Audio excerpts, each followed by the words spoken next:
ये कहानी है जॉय सिम्पसन की और सिमोन येट्स की, जो दोनों पर्वतारोही है, यानी कि पर्वतों पर चढ़ना, नई नई जगहों पर जाना इन दोनों का शौक है। और ये दोनों डिसाइड करते हैं कि ये पेरू जाएंगे, जहाँ पर पर्वतों की एक लंबी श्रृंखला है। और इन्हीं पर्वतों में से एक पर्वत है सियुला ग्रैंडी। इस पर्वत की ऊंचाई 20,814 फीट है और आज तक कोई भी इंसान इसके शिखर तक नहीं पहुंचा। जोई और साइमन अपने एक साथी के साथ, जिससे वो कुछ वक्त पहले मिले थे, 2 दिन की खच्चरों की पैदल यात्रा करने के बाद सियुला पर्वत के आसपास पहुंच जाते हैं। यहाँ से सियुला पर्वत अभी भी 7 किलोमीटर दूर है, लेकिन अब ये खच्चरों से आगे नहीं जा सकते। इसके आगे का रास्ता इन्हें पैदल ही तय करना पड़ेगा। लेकिन इनका जो तीसरा साथी होता है, जिसका नाम हॉकी है, वो पर्वतारोही नहीं है, उसे पर्वतों पर चढ़ना नहीं आता। इसीलिए वो कहता है कि मैं यहीं पर इंतजार करूंगा। और ये दोनों अपना सारा सामान वहीं पर रखकर आगे का सफर तय करते हैं। और जब ये सियुला ग्रैंडी के नीचे पहुंचते हैं तो ये पर्वत इतना विशाल होता है कि इतना ऊंचा पर्वत आज से पहले इन्होंने शायद कभी देखा भी नहीं था और इन्हें अब इसके शिखर पर चढ़ना है। हालांकि इनसे पहले भी कई लोगों ने इस पर्वत पर चढ़ने की कोशिश की है, लेकिन आज तक कोई भी इसमें कामयाब नहीं हो पाया। और अब ये दोनों पर्वत के ऊपर चढ़ना शुरू करते हैं। इसकी चढ़ाई बिल्कुल सपाट होती है, जिस पर चढ़ना इतना आसान नहीं है, लेकिन ये इन दोनों का पैशन है, इसीलिए इनको ऐसा करना बहुत अच्छा लगता है। आज मौसम भी बहुत साफ होता है, इसीलिए पहले दिन की चढ़ाई से ये काफी सेटिस्फाइड होते हैं। पर्वत चढ़ते हुए इंसान की बॉडी बहुत ज्यादा डिहाइड्रेट हो जाती है, इसीलिए इन्हें पानी की जरूरत होती है। लेकिन इन्हें एक बार बर्फ गलाकर पानी बनाने में कम से कम 1 घंटा लग जाता है। अब ये अपनी दूसरे दिन की चढ़ाई शुरू करते हैं, लेकिन जब ये ऊपर जाते तो यहाँ पर बहुत तेज हवाएं चलना शुरू हो जाती है, इसीलिए इन्हें एक एक कदम आगे बढ़ाने में बहुत परेशानी हो रही होती है। लेकिन फिर भी ये नहीं रुकते और रात को वहीं ऊपर बर्फ में एक गुफा खोदकर ये उसके अंदर पूरी रात बिताते हैं। अब इनका तीसरा दिन होता है और आज मौसम फिर से साफ है, लेकिन पहाड़ पर चारों तरफ रेत की तरह बर्फ फैली हुई होती है, जिससे इन्हें चढ़ने में बहुत परेशानी होती है। और अगर इन्होंने एक भी गलती की तो इनकी जान चली जाएगी और ना ही यहाँ पर इन्हें कोई बचाने के लिए आएगा, क्योंकि यहाँ आसपास कोई भी रेस्क्यू टीम नहीं है। और एक कठिन चढ़ाई चढ़ने के बाद ये इस पर्वत के शिखर पर पहुंच जाते हैं, जहाँ पर आज से पहले कोई इंसान नहीं पहुंचा, जिस पर्वत का नाम है सियुला ग्रैंडे। और ये पर्वत इतना ऊंचा होता है कि ये बादलों के भी ऊपर होता है, बादल भी इस पर्वत के नीचे हैं। ये दोनों एक दूसरे को शाबाशी देते हैं और एक दूसरे के गले लग जाते हैं, क्योंकि आज इन्होंने ऐसा काम किया जो इस दुनिया में आज से पहले किसी ने भी नहीं किया।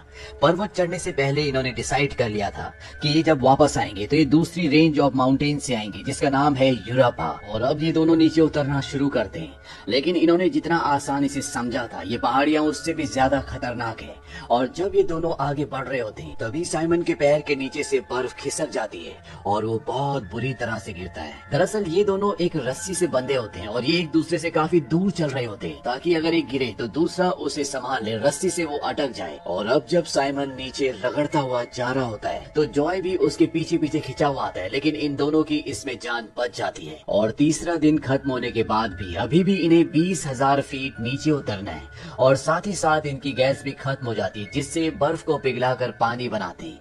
चौथे दिन ये अपना सफर आगे जारी रखते हैं और तभी इनके सामने एक वर्टिकल बर्फ की वॉल आती है, यानी कि ये बहुत ही वर्टिकल एरिया होता है और इसीलिए इन्हें एक एक करके जाना होगा। सबसे पहले नीचे जॉय जाता है, साइमन ऊपर ही रहता है। उसके पास रस्सी का दूसरा छोर होता है, यानी कि अगर जॉय गिर भी जाए तो वो नीचे पहाड़ से ना गिरे, बल्कि वो वहीं पर अटक जाए। और अब जॉय हैमर के सपोर्ट से नीचे उतरना शुरू करता है और जब वॉल में वो अपनी हैमर को गाड़ता है तो उसे एक अजीब सा साउंड आता है, इसीलिए वो उस हैमर को निकालता है। और जब वो उस हैमर को निकालता है तो दूसरी हैमर जिससे वो अटका हुआ होता है वो भी वॉल से निकल जाती है और वो बहुत बुरी तरह नीचे रगड़ता हुआ गिरता है। और इस पूरे एक्सीडेंट में उसके पैर की हड्डी बुरी तरह से टूट जाती है। उसके घुटने का जो जॉइंट होता है, उसके घुटने के नीचे की हड्डी उसके घुटने से ऊपर आ जाती है। वो दर्द से कर्रा उठता है और यहाँ पर पैर टूटने का मतलब है जान जाना। हालांकि जॉय खड़ा होने की कोशिश करता है, लेकिन वो खड़ा नहीं हो पाता। और अब साइमन भी नीचे आ जाता है और वो देखता है कि जॉय का पैर टूट चुका है, वो चल भी नहीं सकता। और अब जॉय को लगता है कि साइमन उसे छोड़कर चला जाएगा और उसे ऐसा करना भी चाहिए, क्योंकि अगर ये दोनों यहाँ पर रुके तो इनमें से कोई भी नहीं बचेगा। लेकिन साइमन ऐसा नहीं करता, वो काफी देर तक सोचता रहता है और इसके बाद वो जॉय को कहता है कि हमारे पास 150 फीट की 2 रस्सियां हैं और अगर हम इन दोनों को बांध कर एक कर लें तो मैं तुम्हें धीरे धीरे ऊपर से नीचे खिसका सकता हूँ। और ये ऐसा ही करते हैं। ये दोनों रस्सियों को बांधकर 300 फीट की एक रस्सी बना लेते हैं, जिसमें साइमन जॉय को बांध देता है और धीरे धीरे उसे नीचे छोड़ना शुरू करता है। लेकिन यहाँ पर ढलान बहुत गहरी होती है, इसीलिए वो बड़ी तेजी से नीचे फिसलना शुरू हो जाता है और इसमें जॉय को बहुत पेन होता है क्योंकि उसकी टांग टूटी हुई है।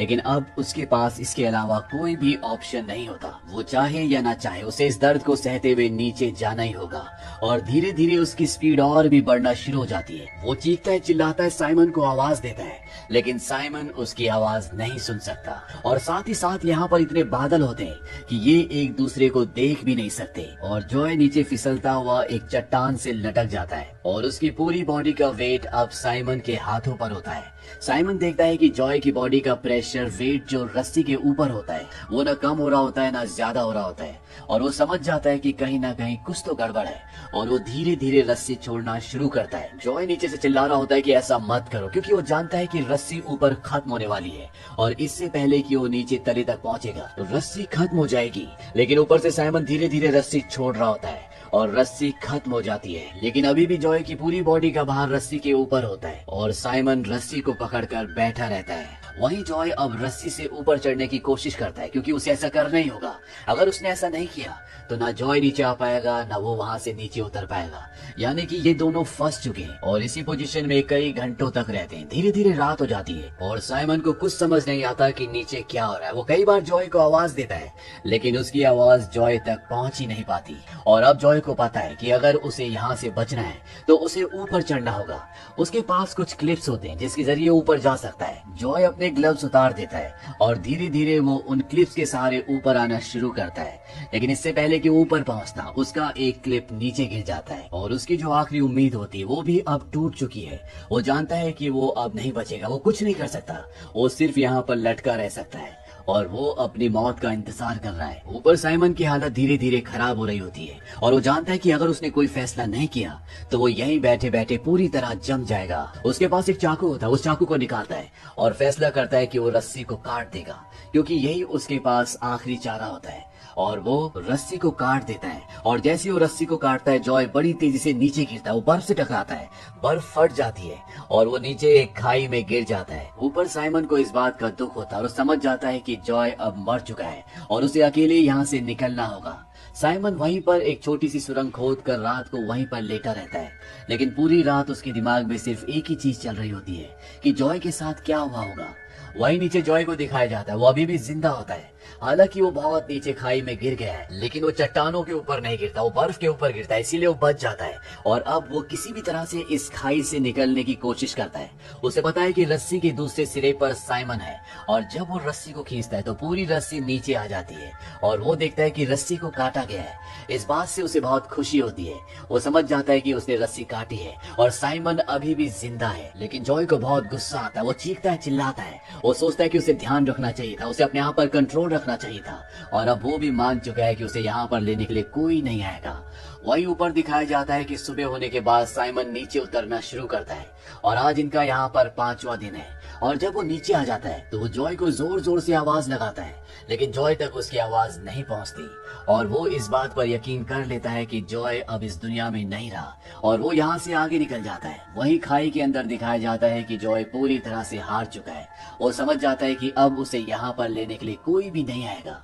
यही खाई के अंदर बहुत अंधेरी काली सुरंग होती है। जॉय को नहीं पता कि इस अंधेरी सुरंग के अंदर क्या है, इसका दूसरा रास्ता कहाँ निकलता है, लेकिन उसके पास अब कोई और चॉइस नहीं है। वो रस्सी का एक सिरा क्लिप पर बांधता है और दूसरा सिरा उस अंधेरी गुफा के अंदर छोड़ देता है और धीरे धीरे रस्सी के सहारे उस अंधेरी गुफा से वो नीचे उतरना शुरू करता है। और कुछ ही देर बाद उसे अंधेरी गुफा का बेस दिखता है। वो वहाँ पर उतर जाता है और चारों तरफ देखता है और उसे एक छेद से सूरज की रोशनी अंदर आती हुई नजर आती है। ये यहाँ से लगभग 50 फुट ऊंचाई पर होता है, यानी कि अगर वो वहाँ ऊपर पहुंच गया तो वो इस गुफा से जहाँ पर वो फंस चुका है वो बाहर निकल जाएगा। लेकिन टूटे हुए पैर से 50 फुट की चढ़ाई चढ़ना कोई आसान काम नहीं है, ये लगभग नामुमकिन है। वहीं दूसरी तरफ साइमन को दिखाया जाता है। वो उस जगह पहुंच जाता है जहां पर उनका एक दोस्त उनका इंतजार कर रहा है। वो साइमन को देखकर पहचान ही नहीं पाता क्योंकि उसकी हालत बहुत ज्यादा खराब होती है। साइमन उसे बताता है कि जॉय अब इस दुनिया में नहीं रहा, उसकी मृत्यु हो चुकी है। और जॉय वहाँ गुफा से 50 फुट ऊपर आने की कोशिश कर रहा होता है। ये सब इतना आसान नहीं है क्योंकि उसका पैर टूटा हुआ है, लेकिन फिर भी वो पूरी कोशिश करता है और इस कोशिश में उसे बहुत दर्द होता है, लेकिन किसी तरह से वो गुफा से बाहर आ जाता है। बाहर मौसम पूरी तरह से साफ होता है और जॉय को बहुत खुशी होती है क्योंकि वो जानता है कि ये काम इतना आसान नहीं था। ये एक तरह की उसकी जिंदगी में एक अचीवमेंट है। और तभी उसे साइमन के पैरों के निशान दिखते हैं। जॉय भूखा है, वो डिहाइड्रेट है, उसके पास पानी नहीं है और वो जानता है कि अभी भी यहाँ से उसका लक्ष्य बहुत दूर है। ये सब इतना आसान होने वाला नहीं है। वो पूरी जगह का मुआयना करता है और वो तय करता है कि हर 20 मिनट में वो कितनी दूरी तय करेगा और धीरे धीरे घिसटता हुआ वो आगे बढ़ना शुरू कर देता है। और जॉय की किस्मत एक बार फिर से उसका साथ छोड़ देती है। यहाँ पर बर्फीली हवाएं चलना शुरू हो जाती हैं और साइमन के जो पैरों के निशान होते हैं जिसके जरिए वो यहाँ से बाहर निकलना चाहता था, वो पूरी तरह से मिट जाते हैं और अब उसको कुछ नहीं पता कि उसे किस तरफ जाना है। लेकिन फिर भी वो हिम्मत नहीं हारता और रात होने पर वो वहीं बर्फ के ऊपर खुले आसमान के नीचे सो जाता है। और अगला दिन, जो कि उसका इन ग्लेशियर्स में छठा दिन है, वो आगे का सफर तय करता है। आज मौसम पूरी तरह से साफ होता है, लेकिन उसे नहीं पता कि उसे कहाँ जाना है। वो बड़ी मुश्किल से खड़ा होकर देखता है। उसे सूखे हुए पहाड़ दिखते हैं जहाँ पर बर्फ नहीं होती, लेकिन यहाँ का पूरा रास्ता उसे भूल भुलैया की तरह लगता है। फिर भी वो लगातार आगे बढ़ता और किसी तरह से वो उन बर्फीले पहाड़ों से नीचे उतर जाता है जहाँ पर नदी भी है। और अब उसके सामने सबसे बड़ा चैलेंज है क्योंकि अभी तक तो घिसट घिसट कर यहाँ तक पहुँच गया था, लेकिन अब उसे आगे चलना ही पड़ेगा क्योंकि वो इन पत्थरों पर, इन रास्तों पर घिसट नहीं सकता। उसके पास जो सामान होता है वो उससे अपने पैर को अच्छी तरह से बांध देता है और खड़ा होकर चलने की कोशिश करता है, लेकिन जैसे ही वो एक कदम बढ़ाता है वो जमीन पर गिर जाता है और गिरने के बाद उसे कम से कम 20 मिनट तक बहुत तेज पेन होता है। लेकिन फिर भी वो हिम्मत नहीं हारता क्योंकि वो ऊपर पहाड़ से नीचे तक बहुत लंबा रास्ता तय करके आ चुका होता है और इसीलिए अब वो आगे का रास्ता तय करके इस सफर को खत्म करना चाहता है। वहीं साइमन भी अभी इसी जगह पर होता है क्योंकि वो बहुत बुरी तरह से घायल होता है। बर्फ में उसकी उंगलियां गल गई होती है, इसीलिए वो एकदम से सफर तय नहीं कर सकता और वो ये तय करता है कि अब वो एक दिन छोड़कर अगले दिन यहाँ से अपने घर की तरफ रवाना हो जाएगा। वहीं जॉय अब धीरे धीरे आगे बढ़ रहा होता है। हालांकि उसे बार बार कई देर तक अपने आप को रिकवर करने के लिए रुकना पड़ता है, लेकिन उसके अंदर से एक आवाज आती है कि तुम्हें हिम्मत नहीं हारनी, तुम्हें आगे बढ़ना होगा। और वो उसी आवाज के सहारे, जो उसकी आत्मा की आवाज होती है, वो धीरे धीरे आगे बढ़ना शुरू करता है। हालांकि वो पूरी तरह से हर्ट है, उसका पैर टूटा हुआ है, उसने खाना भी नहीं खाया, उसकी बॉडी डिहाइड्रेट है, लेकिन फिर भी वो अपनी आत्मशक्ति से आगे बढ़ता रहता है। और पूरा दिन इसी तरह से आगे बढ़ते रहने के बाद आज 5 दिनों के बाद ये छठी ऐसी रात है जब वो बर्फ के ऊपर नहीं लेटा, जब उसके ऊपर पानी नहीं गिर रहा और उसे आज 5 रातों के बाद छठी रात को पहली बार स्टार्स दिखते हैं। वो कई घंटों तक उन्हें देखता रहता है और अगली सुबह जब उसकी आंखें खुलती हैं तो वो आगे का सफर तय नहीं करना चाहता क्योंकि उसका शरीर उसका साथ नहीं दे रहा होता, लेकिन उसके अंदर से, उसकी आत्मा से आवाज आती है कि तुम बहुत लंबा सफर तय करके यहाँ तक पहुंचे हो और अब तुम्हारी मंजिल बहुत ज्यादा दूर नहीं है। इसीलिए वो 7वें दिन अपना सफर जारी रखता है और जब वो लगातार आगे बढ़ रहा होता है तो उसे पानी की आवाज आ रही होती है और वो वहाँ पर मिट्टी को खोदना शुरू करता है। उसके नीचे पानी होता है। दरअसल ऊपर से ग्लेशियर्स पिघल रहे होते हैं, इसीलिए यहाँ मिट्टी के नीचे पानी बह रहा होता है। हालांकि ये पानी उतना साफ नहीं होता क्योंकि इसमें मिट्टी भी मिली होती है, लेकिन वो यहाँ पर बहुत सारा पानी पीता है। उसने आज बहुत दिनों के बाद पानी पिया है और पानी पीने के बाद उसका पूरा शरीर हाइड्रेट हो जाता है। उसे ऐसा लगता है कि उसके अंदर एक अलग सी शक्ति आ गई और तभी वहाँ पर उससे मिट्टी पर किसी के पैरों के निशान दिखते हैं और वो समझ जाता है कि ये साइमन के पैरों के निशान है। उसके आगे एक संकरा लंबा रास्ता है और वो धीरे धीरे उस रास्ते पर आगे बढ़ना शुरू करता है और वो झील के किनारे तक पहुंच जाता है। इस वक्त शाम के 4 बजे होते हैं और वो जानता है कि अगर वो थोड़ी सी चढ़ाई और ऊपर कर ले तो वहाँ से वो अपने टेंट को देख सकता है। वहीं दूसरी तरफ साइमन और उसका दोस्त जॉय के सभी कपड़ों को जला देते हैं क्योंकि उन्होंने इस बात पर यकीन कर लिया है कि जॉय मर चुका है, लेकिन जॉय अभी भी जिंदा है और वो लगातार टेंट की तरफ बढ़ रहा होता है। लेकिन अब वो पत्थरों के बीच में पूरी तरह से फंस जाता है। उसे कुछ समझ में नहीं आता कि उसे कहां पर जाना चाहिए और उसे अब हेल्यूसिनेशन भी होना शुरू हो जाते हैं जिसमें उसे अजीब अजीब सी चीजें दिखना शुरू हो जाती है और साथ ही साथ उसके कानों में उसका फेवरेट सॉन्ग भी बजना शुरू हो जाता है। ऐसा उसके साथ कई घंटों तक चलता है और कुछ ही देर बाद यहाँ पर बर्फ पड़ना शुरू हो जाती है। उसे ऐसा लगता है कि एक बार फिर से वो ग्लेशियर्स में पहुंच चुका है।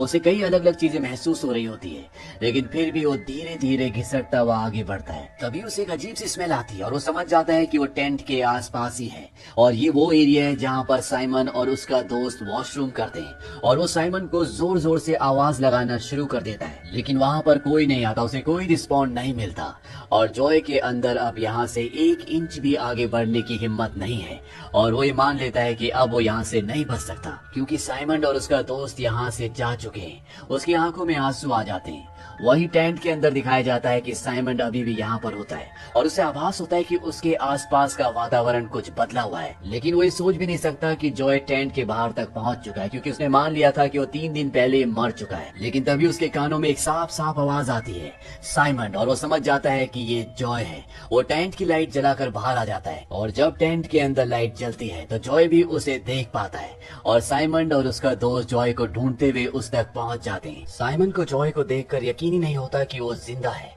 इसके बाद साइमन और उसका दोस्त जॉय को टेंट के अंदर ले जाते हैं। साइमन जॉय से रस्सी काटने के लिए सॉरी कहता है। जॉय उसे कहता है कि अगर मैं तुम्हारी जगह होता तो मैंने भी यही किया होता। जॉय को इस बात पर गुस्सा आता है कि उन्होंने उसके कपड़े जला दिए और साथ ही साथ इस विचार से उसे ये भी एहसास होता है कि वो असली जिंदगी में दोबारा लौट आया है। और अंत में हमें बताया जाता है कि जॉय ने इस पूरी अग्नि परीक्षा में अपने शरीर का 1/3 वजन खो दिया था, यानी कि वो बहुत कमजोर हो गया था और 2 साल तक उसके घुटने के लगातार 6 ऑपरेशन हुए और इसके बाद एक बार फिर से वो क्लाइंबिंग करने के लिए तैयार हो गया। साइमन इंग्लैंड वापस चला गया जहां पर कई क्लाइंबिंग ग्रुप्स ने उसे इस बात के लिए क्रिटिसाइज किया कि उसने अपने साथी की रस्सी काट दी, लेकिन जॉय ने हमेशा साइमन का साथ दिया और आज तक जॉय और साइमन के अलावा किसी ने भी इस पहाड़ी पर, जिसका नाम सियुला ग्रैंडे है, चढ़ाई करने में कभी कामयाबी हासिल नहीं की। ये पूरा सफर हमें ये सिखाता है कि हमें अपने अंदर का करेज कभी भी नहीं खोना चाहिए, चाहे परिस्थितियां कितनी मुश्किल क्यों ना हो। जॉय के जीवन में जो वक्त आया था, शायद किसी और की जिंदगी में ऐसा वक्त आता तो हार जाता, वो अपनी जिंदगी को खो देता, लेकिन उसकी आत्मशक्ति ने, उसके अंदर की आवाज ने उसे जिंदा रखा और पूरी दुनिया के सामने एक मिसाल बनाकर प्रस्तुत किया। अंत में हमें इन तीनों दोस्तों की असली फोटोज भी दिखाई जाती है। ये घटना सन 1985 में घटी थी जो पूरी दुनिया के लिए एक मिसाल बन गई। तो ये थी एक सच्ची कहानी, the touching the void documentary film की। ये फिल्म सन 2003 में रिलीज हुई थी और IMDb पर इसकी रेटिंग है 8। उम्मीद करते हैं कि ये कहानी आपको पसंद आई होगी।